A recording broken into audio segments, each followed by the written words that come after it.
So now we're going to tell an incident that happened in New York, in Manhattan.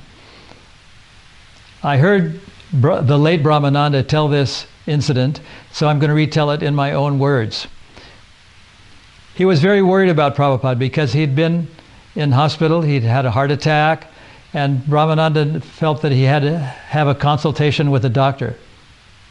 The problem was that it was a holiday weekend in New York, in all of the major cities of the United States. Maybe it was Labor Day or something like that. So he made several phone calls and all the clinics were closed. Finally, he was able to contact a doctor. This man came to 26 Second Avenue, where Prabhupada had an apartment behind the temple.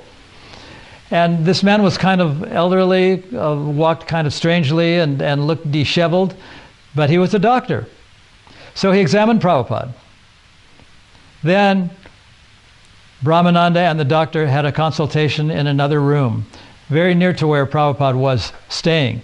And so Brahmananda asked the doctor, he said, "So, what is your conclusion?" He said, "Well, the old man prays too much. He should get out. He should walk around, get some fresh air.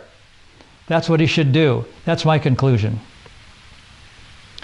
So then when Brahmananda came back to Prabhupada, Prabhupada said, "I heard what the man said. I know I wasn't supposed to hear, but I couldn't resist it. And he said some very good things. He said, I'm going to walk. I'm going to do that every day."